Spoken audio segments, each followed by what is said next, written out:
저 경고문은 뭐 언제까지 붙여놔야 되는 그런 게 있나요?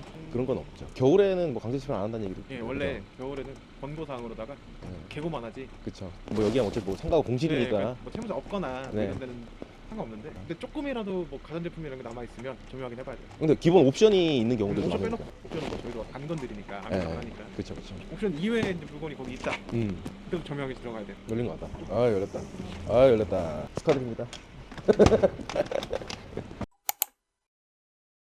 안녕하세요, 건물주입니다. 오늘 이제 경매 물건이 나와 있어서 현장에 나와 있는 게 아니고요. 오늘 저희 수강생 분이신 성공미소님이 다가구 주택을 작년에 낙찰을 받으셨습니다. 현재는 지금 명도를 전부 다 하시고 임대 세팅까지 다 하셨는데 한 곳을 명도를 못 하셨어요. 그래서 못 하신 이유가 이 해당 건물에는 유치권이 있었습니다. 그래서 이 유치권을 깨기 위해서 여러 가지 좀 절차를 밟으셨다고 합니다. 그래서 오늘 최종적으로 점유이전금지 가처분도 진행을 그 전에 하셨고 오늘 강제 집행을 진행을 했습니다. 그래서 보통 강제 집행을 하게 되면 강제 집행 계고라는 걸 먼저 진행한 뒤에 그 다음에 본 집행을 하게 되는데요. 오늘 유치권 현장에 있는 물건 같은 경우에는 애초에 공실입니다. 아무도 사용하고 있지 않기 때문에 계고와 집행을 동시에 진행을 했습니다. 그래서 앞에서 제가 말씀드리기 전에 아마 영상이 나갔을 텐데 강제 집행을 하는 데 있어서 뭐 특별한 게 없었습니다. 그 전에 또 오랜 기간 동안 강제 집행을 하면서 또 인도명령이라든지 다시 또 바꾸시기도 하고 시간이 좀 걸리셨다 보니까 뭐 특별한 확인한 거 없이 증인 2명과 신분증을 확인하신 뒤에 바로 열쇠 수리공 분께서 문을 따셨습니다. 유치권의 현수막이 있는 부분들을 저희가 지금 다 내려놓고 고시까지 지금 마친 상황입니다.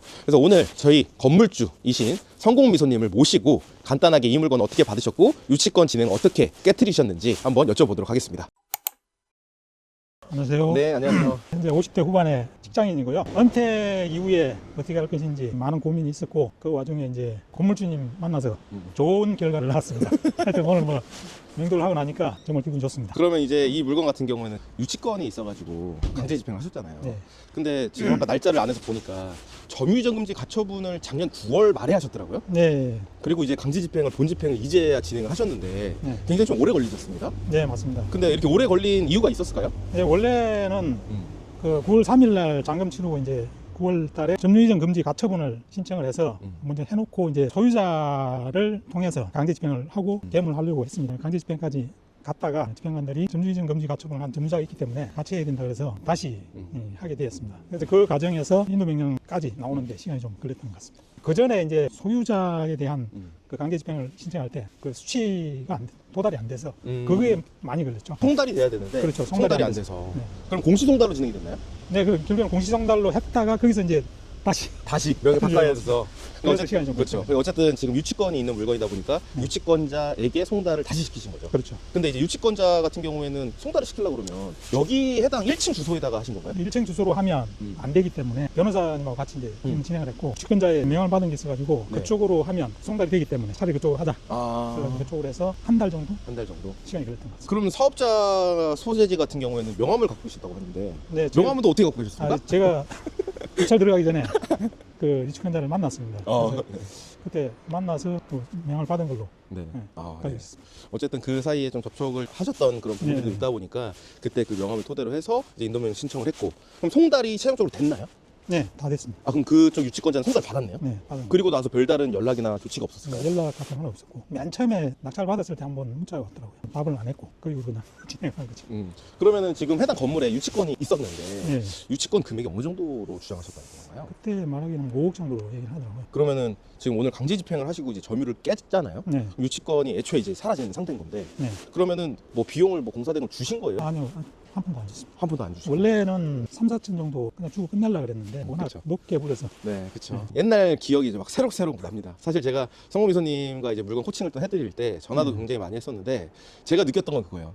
와, 제 물건도 이렇게 안 하는데 정말 그 정도로 좀 심혈을 많이 좀 기울였고 진짜 A, B, C 1안, 2안, 3안까지 해서 자금 계획과 여러 가지 철두철미하게 했었는데 정말 최상의 시나리오대로 잘 이루어진 것 같습니다. 그래서 이 물건 같은 경우는 유치권이 한 6억 정도가 있었었죠. 5, 6억 정도가. 네. 지금 이 물건이 현재 감정가가 그때 당시 얼마였었죠? 지금 22억 천 정도 네. 나왔고요. 낙찰 얼마 받으셨습니까? 제가 받은 게 15억 7천 15억 400. 7천 400. 15명 정도가 네. 입찰에 참여했고 당당하게 1등으로 2등하고 한 470만 원 정도. 그렇죠. 470만 정도 차이가 났죠. 좀 더 이제 자세한 내용은 제가 이제 안에 또 내부도 보여주신다고 하셔가지고 내부를 보면서 인터뷰를 또 진행을 할 예정이니까 다음 영상도 기대해 주시면 좋을 것 같습니다. 사실 현장의 영상도 좀 찍긴 했지만 정말 특별한 게 없었어요. 그냥 오자마자 신분증 확인하고 네 됐습니다. 사인해 주세요.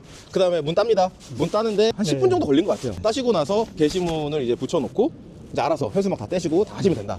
좀 이제 하셔도 된다라는 얘기를 듣고 바로 끝났습니다. 그래서 굉장히 좀 뭐 허무하긴 하지만 일반인들이 보기에는 사실 어렵다라고 생각할 수밖에 없어요. 그래서 현장을 한번 이제 저희가 현수막도 좀 뗐으니까 한번 좀 보여드리고 오늘 영상은 여기서 마무리하면 좋을 것 같습니다. 더 자세한 내용은 인터뷰 때 또 알려드리도록 하겠습니다. 이제 여기가 이제 다가구 주택이죠. 정확하게는 이제 상가 주택인데 1층에 이제 상가가 있었습니다. 다른 곳들은 없었는데 1층 공실 상가에 유치권 현수막이 이렇게 붙어 있습니다. 그러니까 지금은 저희가 오늘 강제 집행을 했기 때문에 법적으로 합법적으로 다 철거를 한 건데요. 이렇게 유치권 신고가 되어 있었습니다. 애초에 경매가 나왔을 때 그리고 입찰했었을 때 이 유치권에 대한 부분들이 좀 있었고 그래서 이런 부분들 때문에 사실 대출이 좀 문제가 되거든요. 그래서 성공미소님이랑 이 물건을 좀 상담을 할 때 굉장히 좀 심혈을 기울이고 여러 가지로 유치권자 분들과 좀 접촉도 하시고 이쪽에서 요구하는 부분들 사실 제가 제일 먼저 이 물건의 유치권자분이랑 미리 좀 통화를 했었습니다. 그래서 어느 정도 좀 협의를 좀 하려고 했었는데 좀 욕심을 좀 많이 내시는 바람에 대출을 좀 해결을 하고 점유정금제 가처분과 강제 집행으로 최종적으로 유치권을 깼다라고 보시면 될 것 같습니다. 현수막을 뭐 보여드릴 수는 없지만 이렇게 유치권 관련된 이런 현수막도 저희가 지금 다 뺐고요. 이런 것들은 이제 저희가 다 없앨 겁니다. 그리고 이제 해당 이제 경고문도 붙어 있습니다. 여기에 이제 강제 집행으로 해가지고 인도된 건물이다. 이곳에 침입하거나 기타 방법으로 강제 집행에 효용을 해야 하는 자는 형법으로 5년 이하의 징역 또는 700만 원 이하의 벌금을 처한다라고 되어 있습니다. 저도 여기 처음 들어와 봅니다. 상가가 이제 그렇게 크진 않지만요. 사실 뭐 상가 임대료를 굳이 받지 않으셔도 지금 굉장한 수익이 많이 발생을 하고 계시고요. 여기는 못해도 한 3, 40만 원 정도의 임대를 좀 놓으면 되지 않을까 싶습니다. 그리고 여기는 화장실이 없는데 내부에 1층 상가에서 이용할 수 있는 내부 화장실도 있다고 합니다. 현재는 이렇게 깨끗하게 유치권을 깬 생생한 현장을 보여드렸습니다. 지금까지 고물주였습니다. 감사합니다.